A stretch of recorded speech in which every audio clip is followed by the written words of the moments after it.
मेष राशि वाले बंधु आप सभी का स्वागत करते हैं, अभिनंदन करते हैं मेष मंथन भिंड यूट्यूब चैनल में। तो मेष राशि वालों सावधान हो जाओ।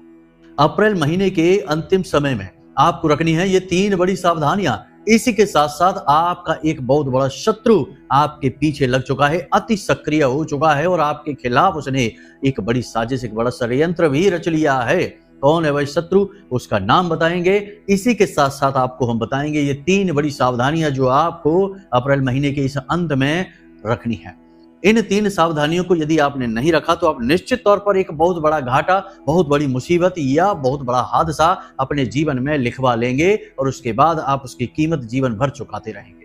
जी हाँ बंधुओं, इसी के साथ साथ बंधुओं आपने यदि इस एक शत्रु को नहीं पहचाना जो आपके जीवन में लंबे समय से आपको नुकसान पहुंचा रहा है और लगभग हर एक परेशानी में कहीं ना कहीं इस एक शत्रु का बहुत बड़ा हाथ है, आपने यदि इस एक शत्रु को नहीं पहचाना आज, तो अब जबकि आपका अच्छा समय आएगा कुछ समय के बाद, तब यह आपका शत्रु फिर से आपके ऊपर हमला करेगा और फिर से आपको इस तरह से फंसाएगा कि आपके बाहर निकलने का रास्ता ही आपको नहीं मिलेगा। कई बार आपके जीवन में ऐसा हुआ है कि सफलता आते आते आपके हाथों से फिसली है, अच्छे से अच्छा काम करने के बाद भी आपको मानसिक चैन और सुकून नहीं मिला है। सफलता यदि आपके हाथ में आई भी है तो आपने उसका आनंद नहीं ले पाया है। कहीं ना कहीं किसी न किसी प्रकार की कमी, किसी न किसी प्रकार का दुख, किसी न किसी प्रकार की तकलीफ आपको बनी ही रही है। इन सब तकलीफों और परेशानियों में कहीं ना कहीं आपके इस एक सबसे बड़े शत्रु का हाथ अवश्य रहता ही रहता है। बंधुओं, इस एक शत्रु के बारे में आपको जानना बेहद आवश्यक है, क्योंकि जब तक आप इसे जानेंगे नहीं तब तक आप इससे बचने के उपाय भी नहीं करेंगे, तरीके भी नहीं आजमाएंगे।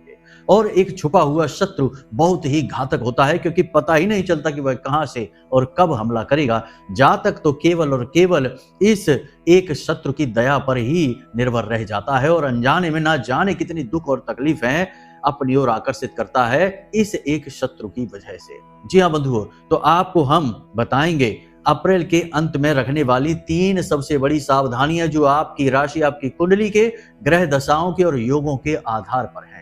इसी के साथ साथ आपको बताएंगे इस एक शत्रु के विषय में और इससे आप कैसे बचेंगे, और जब आप इस शत्रु से बचेंगे तो उसके बाद फिर आप दिन दूनी रात चौगुनी तरक्की कैसे करेंगे, इसके विषय में भी आपको हम बताएंगे। इसी के साथ साथ आप लोग तैयार रहना अपनी कुंडली के चार्ट को ओपन करके, क्योंकि आज हम आपकी कुंडली में कुछ ऐसा बताने वाले हैं, कुछ ऐसा अद्भुत रहस्यमयी ज्ञान आपको देने जा रहे हैं जिसे आपको अपने जीवन में उतार लेना है कुंडली के अनुसार। जब वह ज्ञान आपकी कुंडली के अनुसार होगा तो आप पर वह सबसे ज्यादा असर करेगा। जो भी उपाय और क्रियाएं हम आपको बताएंगे वो आपके ऊपर सबसे ज्यादा प्रभावशाली होंगी, क्योंकि आपकी कुंडली के अनुसार निकल कर आएंगे। वैसे तो हम बहुत उपाय बताते ही रहते हैं, अपने अलग अलग कार्यक्रमों में कई तरीके के उपाय बताते हैं, बहुत सारे लोगों को उससे लाभ होता है, लेकिन कुछ लोग ऐसे भी होते हैं जिन्हें उन उपायों से लाभ नहीं होता है। तो वे लोग कहते हैं कि गुरुजी हमारे ऊपर तो ये क्रिया प्रभाव ही नहीं डाल रही है। तो हमने सोचा कि अब क्यों ना हम ऐसा करें कि आपकी कुंडली के अनुसार, आपकी ग्रह दशाओं के अनुसार ही आपको उपाय दे दिया करें। जैसे कि हमने आपको गुरु को मजबूत करने का एक उपाय दिया था, इस उपाय से हमारे पास सैकड़ों ऐसे फोन आए हैं जिसमें उन्होंने कहा कि गुरुजी आपने जो ये बृहस्पति को, गुरु को मजबूत करने वाला उपाय बताया, ये तो बहुत ही अच्छा उपाय है। मतलब कि घर में कई जगह से खुशियां आ रही हैं, कभी शुभ कार्यक्रम हो रहे हैं, कभी धन का आगमन हो रहा है, कभी किसी की नौकरी लगने की खबर हो रही है, कभी किसी का विवाह तय हो गया है, यानी कि शुभ कार्य घर में होने शुरू हो गए हैं। बहुत अच्छा लग रहा है, क्योंकि ये उपाय हमने आपकी कुंडली के अनुसार करवाया था। आपकी कुंडली के अनुसार जहां बृहस्पति की स्थिति है वहीं उसी स्थिति में हमने यह उपाय कराया था, तो उसका लाभ भी आपको सीधे तौर पर मिल गया। ठीक वैसे ही हम आज आपको एक उपाय, एक क्रिया ऐसी बताने जा रहे हैं जिसे आपको अपनी कुंडली के अनुसार करना होगा और आपको उसका सीधा लाभ कुछ ही दिनों में दिखाई देना शुरू हो जाएगा। क्योंकि भाई जैसी बीमारी है आपकी वैसा ही आपको उपाय मिल गया, तो फिर क्यों नहीं इलाज के बाद आपकी तबीयत सही होगी। बिल्कुल वैसा ही है। तो बस कहने का मतलब यह है कि आज का यह कार्यक्रम बेहद ज्ञानवर्धक है, आपके जीवन में बहुत महत्वपूर्ण रोल निभाने वाला है, क्योंकि अब तक इस तरीके के कार्यक्रम किसी ने भी नहीं बनाए हैं। लोग छोटी छोटी ज्ञान की बातें भी बताने के लिए मूल्य तय कर लेते हैं, पैसे मांगते हैं, लेकिन हम आपको शुद्ध रूप में ज्ञान देने की कोशिश कर रहे हैं महामाई की कृपा और आशीर्वाद से। और हम चाहते हैं कि हर एक प्रयास से हर एक तरह से आपको किसी भी प्रकार से लाभ प्राप्त हो जाए, आपके जीवन में खुशियां आ जाएं, आपके जीवन में सुख आ जाए, बस यही हमारा प्रयास है। तो इसी प्रयास में हम आपको तरह तरह का महत्वपूर्ण और श्रेष्ठतम ज्ञान लाकर देते रहते हैं। कुछ लोग हमें फोन करते हैं, कहते हैं गुरुजी हमारे पास पैसे नहीं है, तो क्या आप हमारी कुंडली फ्री में नहीं देख सकते हैं? तो हम उनसे कहते हैं हम क्यों नहीं देखेंगे आपकी कुंडली फ्री में? फ्री में कुंडली देखना तो बड़ा सौभाग्य है, क्योंकि यह पुण्य कर्म हुआ, और कल को जब आपका लाभ होगा, फायदा होगा, तो आप हमें याद भी रखेंगे, महामाई के लिए आभार भी व्यक्त करेंगे। तो हम फ्री में कुंडली देख लेते हैं, लेकिन 11 रुपए का प्रसाद उनसे कहकर मंदिर में चढ़वा देते हैं, क्योंकि यह विधान है कि ज्योतिष को दक्षिणा तो देनी ही पड़ती है, तभी कुंडली के उपाय फलित होते हैं और बताई गई बातें भी फलित होती हैं। तो दक्षिणा के बजाय प्रसाद चढ़वा देते हैं। तो कहने का मतलब, ये सारी बातें बताने का मतलब यह है कि हम आपके लिए बहुत मेहनत प्रयास कर रहे हैं सच्चे मन से, कि आपके जीवन में खुशियां आए, किसी भी प्रकार से आए। अब ये सारी बातें बताते हुए हम ये नहीं चाहते कि हम अपनी तारीफ या अपनी बात बता रहे हैं, हम तो केवल ये कहना चाहते हैं कि आप हम जो बातें बताते हैं उनमें पूरा भाव रखें, उस ज्ञान को जीवन में उतारें, और उसके बाद जब वो ज्ञान आप पूरे भाव के साथ अपने जीवन में उतारेंगे तो उसके लाभ चमत्कार होते हुए आप स्वयं अपने जीवन में देखेंगे। ये बातें बहुत ही वास्तविक है, बहुत से लोगों पर ये बातें सिद्ध हो जाती हैं। अब आपकी बारी है, ठीक है? तो इस कार्यक्रम को आपको अंत तक देखना है, पहला काम तो ये। दूसरा काम ये कि अपनी कुंडली निकाल कर रख लेना है, क्योंकि आज हम आपकी कुंडली में भी आपको कुछ विशेष बताएंगे।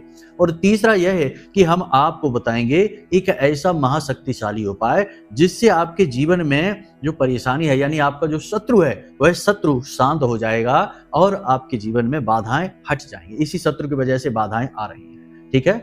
तो बस आपको कार्यक्रम अंत तक देखना है, महत्वपूर्ण कार्यक्रम है। चलिए महामाई को याद करते हुए आज के इस कार्यक्रम को शुरू करते हैं। कमेंट बॉक्स में पूरे प्रेम से, भाव से लिख डालिए, जय मां भद्रकाली, कृपा करो। महामाई निश्चित तौर पर आपके ऊपर कृपा करेंगी, हमें पूर्ण विश्वास है।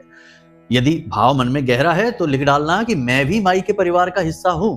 तो महामाई के परिवार का हिस्सा बनना तो बड़ा सौभाग्य की बात है, और ये कार्यक्रम माई के धाम से ही तो प्रसारित हो रहा है। तो ऐसे में यह अवसर खुद चलकर आपके पास आ गया है, तो इसे न गंवाना है, यह बिल्कुल मुफ्त है। लिख डालिए मैं भी माई के परिवार का हिस्सा हूं। चलिए बंधु, अब अपने मूल विषय को शुरू करते हैं। प्यारे मित्रों, हमारे अत्यंत प्रिय और परम पूज्य अमिताचार्य जी के पास मां बगलामुखी और मां भद्रकाली की साधनाओं का वर्षों का अनुभव है, और माता रानी की इनके ऊपर पूर्ण कृपा और सिद्धि है। आचार्य जी ने अपने सटीक कुंडली विश्लेषण और श्रेष्ठतम उपायों के माध्यम से हजारों लोगों के जीवन को खुशियों से भरा है। आचार्य जी का कुंडली विश्लेषण और उपाय करवाने का तरीका इतना अद्भुत है कि जीवन के हर एक दुख और कष्ट का कारण जड़ से ही समाप्त हो जाता है। फिर समस्या चाहे जैसी भी हो, कर्जा बहुत बढ़ गया हो, व्यापार चल नहीं रहा हो, बीमारियों में आप बर्बाद हो चुके हो, रिश्तों में प्रेम समाप्त हो चुका हो, या फिर नौकरी ही ना मिल रही हो, विवाह में देरी होती हो, कैसी भी समस्या हो, इन समस्याओं का कारण क्या है, कौन सी महादशा परेशान कर रही है, कौन सा दोष लगा हुआ है, सब कुछ आचार्य जी इतना सटीक बताते हैं कि वर्षों वर्ष के दुख कुछ ही दिनों में समाप्त हो जाते हैं। अगर आपके जीवन में भी कोई ऐसी संकट की घड़ी है तो यही सही समय है जब आप पूज्य आचार्य जी के हाथों से अपनी कुंडली का विश्लेषण करवाएं और वर्षों से चल रहे दुखों और संकटों के इस चक्र से बाहर निकल जाए। प्यारे मित्रों, अभी वीडियो में दिए गए नंबरों पर फोन करिए और अपनी कुंडली का श्रेष्ठतम आकलन करवा डालिए। जिंदगी बदलने का ये सबसे बड़ा मौका हाथ से मत जाने दीजिएगा। जय माई की, महामाई आपका कल्याण करे। सबसे पहले बताते हैं आपको रखी जाने वाली 3 सावधानियों के विषय में। ये 3 सावधानियां आपको इस अप्रैल महीने के अंतिम समय में जरूर रखनी ही रखनी है। देखिए, समय और काल बदलता रहता है, ग्रहों की पोजीशन स्थिति लगातार बदलती रहती है। ग्रह तो चलायमान है, स्थिर तो है नहीं। तो इन बदलती स्थितियों के अनुसार जो जातक अपने जीवन में परिवर्तन करता है, छोटे छोटे बदलाव करता रहता है, उस जातक को बहुत लाभ मिलते हैं। उसका जातक का जीवन खुशियों से हमेशा भरा रहता है। तभी तो आपने देखा होगा कि पुराने जमाने में जो राजे महाराजे हुआ करते थे, या बड़े बड़े जो रईस अमीर लोग हुआ करते थे, वे अपने पास एक ज्योतिषी को जरूर रखा करते थे। एस्ट्रोलॉजर उनके पास जरूर हुआ करता था, और वे अपने जीवन के छोटे बड़े सारे फैसले एस्ट्रोलॉजर की सलाह के अनुसार ही लिया करते थे। तो कभी कभी काम करने से पहले रुक जाया करते थे क्योंकि खराब समय चल रहा होता था, और कभी कभी समय से पहले ही काम को शुरू किया करते थे क्योंकि समय अच्छा चल रहा होता था। तो ऐसे में उनकी जो अमीरी है वह हमेशा बनी रहती थी। राजाओं के राजपाट लंबे समय तक रहा करते थे, पीढ़ियों तक राज किया करते थे, और जो इन बातों को नहीं मानते थे उनके राजपाट उजड़ जाते थे, ध्वस्त हो जाया करते थे।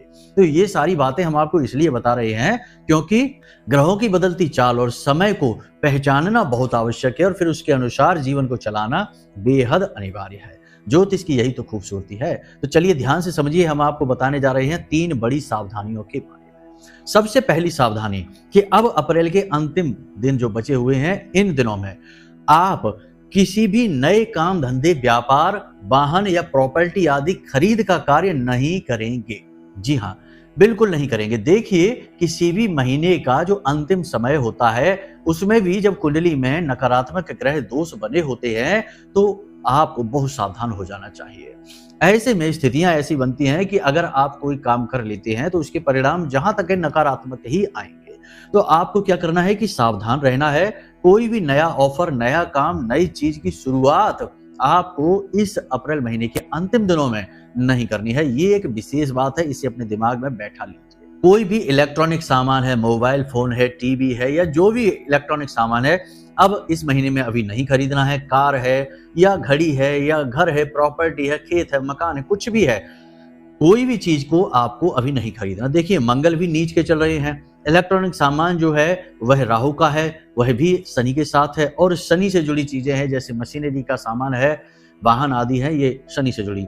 तो आपको ये सारी चीजें नहीं खरीदनी है क्योंकि इनमें आपको कहीं ना कहीं हानि, नुकसान हो ही जाएगा।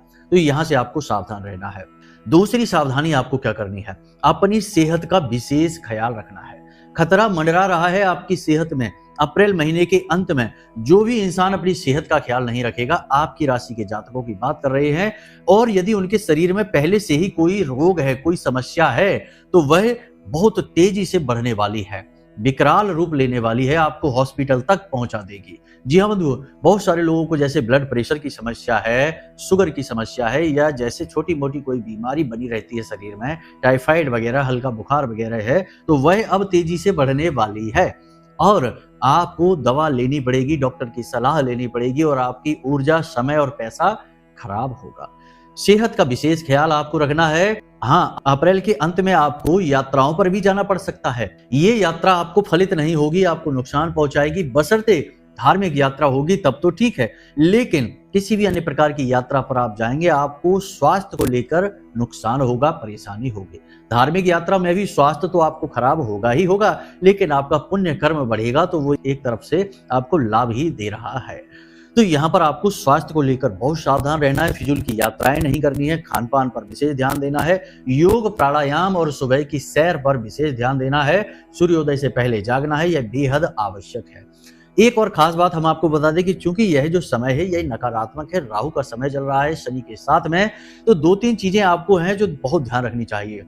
पुराने मैले कुचैले कपड़े नहीं पहनने हैं। एक दिन पहना हुआ कपड़ा दूसरे दिन नहीं पहनना है, उसे धोकर ही पहनना है। और जो आप कपड़े अपने धोएं तो उन कपड़ों के पानी में थोड़ा सा नमक अवश्य मिलवा दें, यानी नमक मिले हुए पानी से आप कपड़ों को धोएं। ठीक है, ये बहुत जरूरी है। इसी के साथ साथ आप जूते वगैरह ज्यादा ना खरीदें और कपड़े भी कम ही रखें, जरूर से ज्यादा ना खरीद कर स्टोर करें अपने पास में। बहुत से लोगों को शौक होता है कि जूते चप्पल बहुत सारे इकट्ठे कर लेते, 3-3, 4-4 जोड़ी, ये बहुत गलत हो जाता है। ऐसा इस समय पर आपको अभी नहीं करना है। तो ये सावधानियां हैं जो आपको रखनी है। अब अंतिम सावधानी की बात करते हैं। किसी को भी, जी हाँ, आज हम इस कार्यक्रम को बना रहे हैं और आपको हम बताते हैं कि अगले 3 दिनों के अंदर अंदर ही आपके जीवन में खर्चा आने वाला है। पैसे का खर्चा, अचानक आने वाला खर्चा 3 से 5 दिनों में आपके जीवन में आने वाला है, और ये अचानक से आने वाला खर्चा आपकी जेब खाली करा देगा, जेब ढीली करा देगा। आप खूब कोशिश करेंगे पैसा बचाने की, बचा नहीं पाएंगे, पैसा खर्चा होगा ही होगा। तो इस खर्चे के लिए आपको पैसा बचाकर भी तो रखना होगा। अगर आज आपने अपना पैसा किसी को दे दिया, किसी की मदद करने के लिए अपना बजट उठाकर किसी और को पकड़ा दिया, तो कल जब आपको जरूरत पड़ेगी तब आपको पैसा कौन देगा? तो कहने का मतलब यहाँ पर यह है कि कोई आपसे पैसा मांगने आए, उधार मांगने आए, लेने के लिए आए, इस समय आपको पैसा नहीं देना है। आने वाले समय में आपके पास खर्चा आ रहा है, खर्चे के लिए आपको पैसे बचाकर रखने हैं। ठीक है, ये 3 बड़ी सावधानियां हैं, हमने आपको बता दी हैं। नया काम शुरू नहीं करना है, स्वास्थ्य का ख्याल रखना है और पैसे को दबा कर रखना है, ये बहुत जरूरी है। बस ये 3 सावधानियां रखनी है और हमने आपको बता दी है, ये भविष्यवाणियां अगले 3 से 5 दिनों में आपके जीवन में घटित होने जा रही है। अगर आप बात मान लेंगे तो आप कहेंगे कि गुरु जी धन्यवाद, आपने बहुत सही बातें बताई, हमारा बहुत समय और पैसा और ऊर्जा बच गई, वरना तो परेशान होना तो फिर आपकी किस्मत में लिखा ही है, तो फिर आप परेशान होंगे ही। विनाश काले विपरीत बुद्धि, इसीलिए तो कहा गया कि गुरुजनों की बात नहीं मानेंगे और मनमानी करेंगे, मनमुखी होंगे और उसके बाद परेशानियों में उलझ पड़ेंगे, परेशान होंगे, जूझेंगे। तो ये बातें उन लोगों के लिए कह रहे हैं हम, जो लोग हर बात में कुतर्क करते हैं, नकारात्मक रहते हैं और अपनी मनमानी करने में उन्हें मजा आता है। ऐसे लोगों के लिए ये बात हम कह रहे हैं। अब हम आपको बताते हैं आपके जीवन के सबसे बड़े शत्रु के विषय में।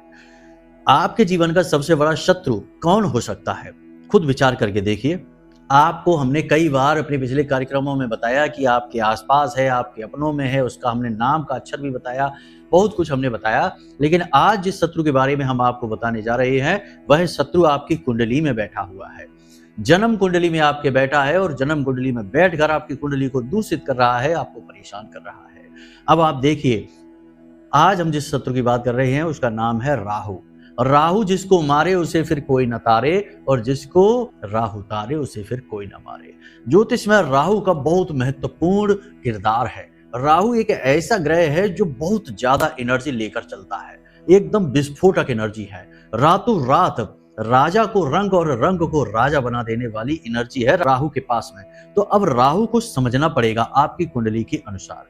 अगर अब आपने अपनी कुंडली खोलकर देखी, लगन चार्ट देखिए, लगन सबसे महत्वपूर्ण चार्ट होता है और इसी से अन्य चार्ट निकलते हैं, तो इसी की बात करेंगे हम। तो लगन चार्ट आप देखिए, लगन में आपके राहु किस भाव में बैठा है। 1 से लेके 12 तक भाव बने हुए हैं, हर भाव में अलग अलग राशियां, ग्रह, नक्षत्र हैं, लेकिन आपको देखना है केवल राहु।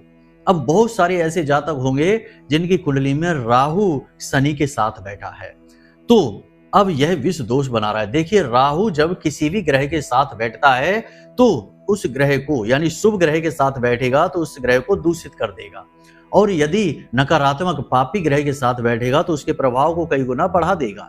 तो जैसे शनि के साथ राहु बैठ गया तो शनि के प्रभाव को कई गुना बढ़ा देगा, फिर कोई भी काम बनेगा ही नहीं जातक का, हर काम में रुकावट आएगी, हर जगह नाकामयाबी मिलेगी, लाख प्रयास और मेहनत का फल ना के बराबर ही प्राप्त होगा। जातक जीवन भर दुखी रहता है, जीवन भर परेशान रहता है। अब ये भी देखना पड़ता है कि किस भाव में यह युति बन रही है। जिस भाव में युति बनती है उस भाव से जातक को ज्यादा कष्ट प्राप्त होते हैं।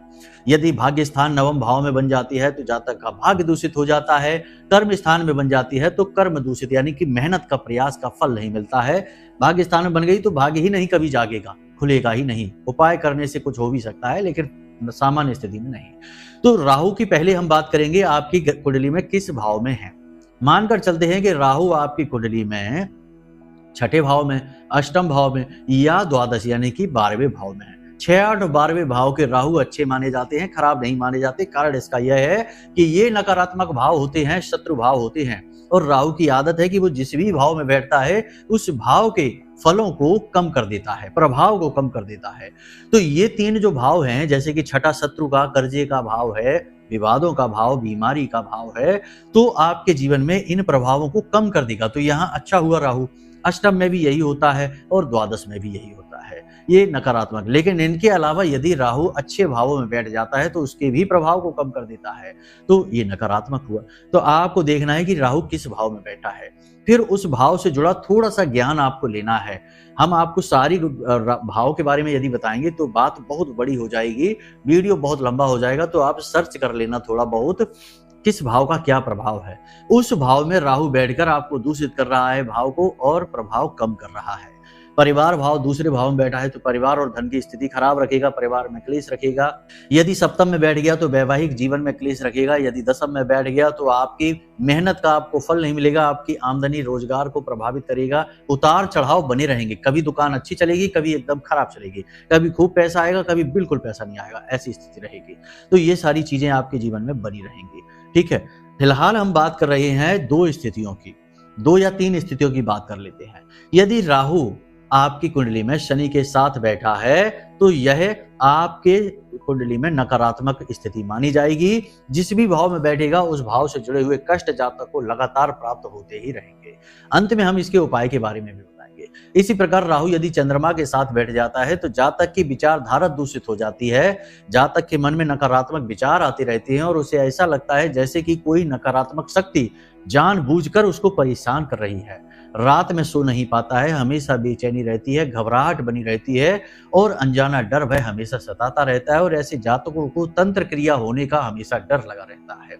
एक बात यहाँ पर हम आपको और बता दें कि यदि राहु आपके छठे भाव में और द्वादश भाव में बैठ गया तो 100% तांत्रिक क्रिया आपके जीवन में होगी ही होगी। नकारात्मक ऊर्जा आपके जीवन में आएगी ही आएगी। आपको विशेष पूजा पाठ अनुष्ठान की आवश्यकता रहेगी और नकारात्मक ऊर्जा से मुक्त होने वाले उपाय क्रियाएं लगातार करने ही होंगे, वरना अचानक से आपको बहुत बड़ा नुकसान घाटा होता ही रहेगा।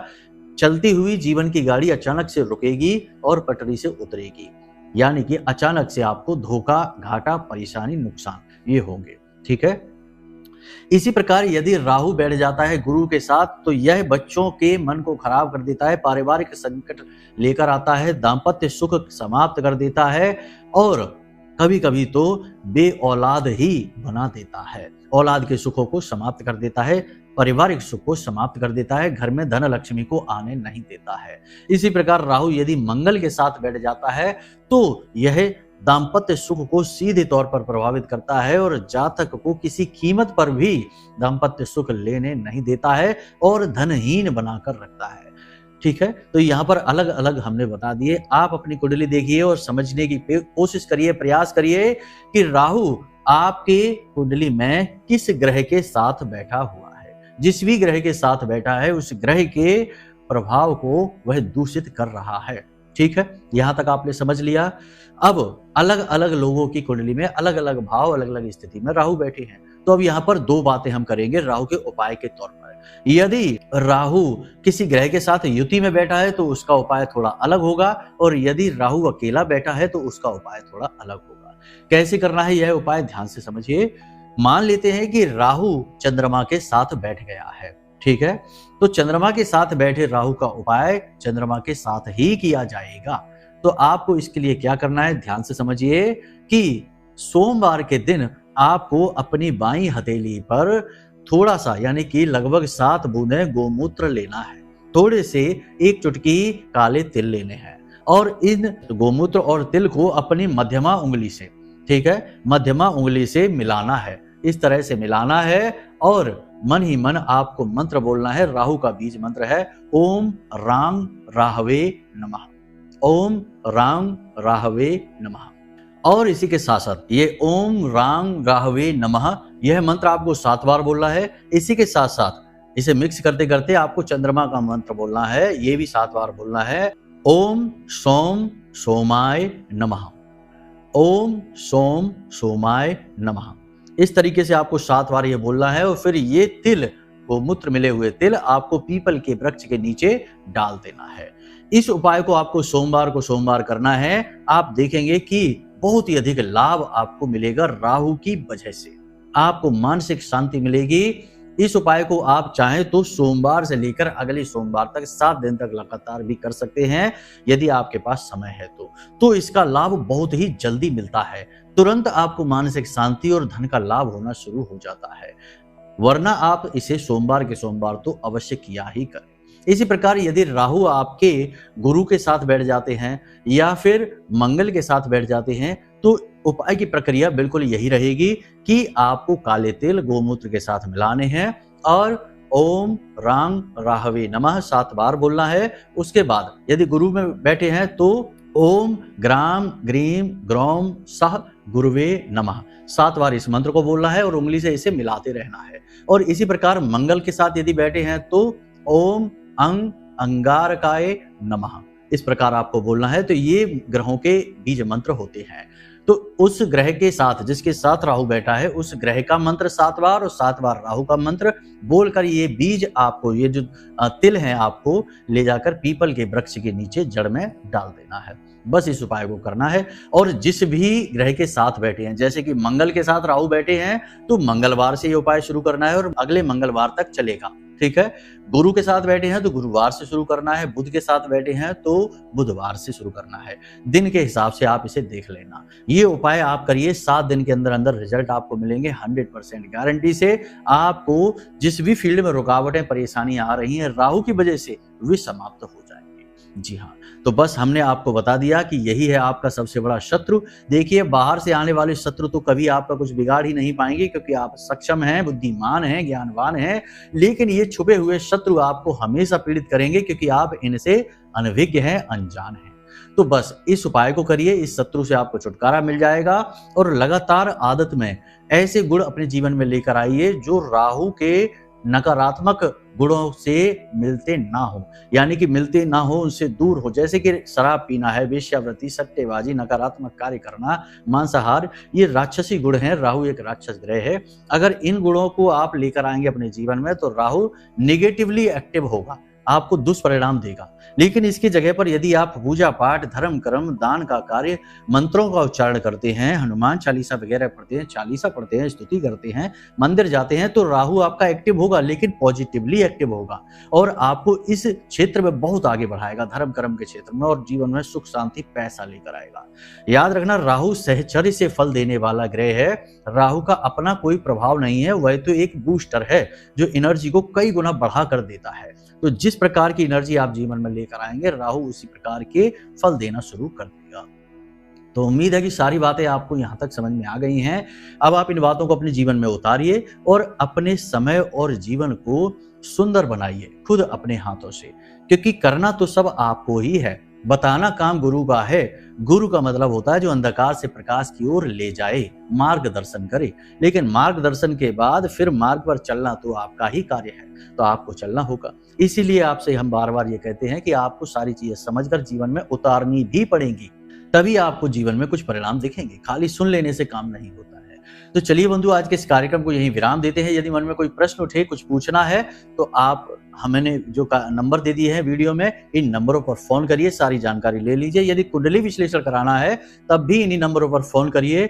हम स्वयं आपकी कुंडली का विश्लेषण करके आपके गुण दोष कुंडली के हैं जो सारे स्पष्ट करके बता देंगे, सटीक उपाय दे देंगे, आपका उद्धार हो जाएगा, ग्रहों से आ रही पीड़ा समाप्त हो जाएगी और माई की कृपा और आशीर्वाद भी आप तक पहुंच जाएंगे। तो चलिए बंधु, आज के इस कार्यक्रम को यहीं विराम देते हैं। हमेशा हंसते रहिए, मुस्कुराते रहिए, सकारात्मक रहिए, महामाई पर अपनी आस्था और विश्वास बनाकर रखिए, क्योंकि आपका उद्धार तो वहीं से होना है। तो प्रेम से बोलिए जय माई की। महामाई आपका कल्याण करें। धन्यवाद। हमारे प्रिय और परम पूज्य आचार्य जी ने अपनी साधनाओं के अनुभवों पर आधारित शक्तिशाली उपाय और क्रियाओं के माध्यम से हजारों लोगों के जीवन को पूरी तरह से बदला है।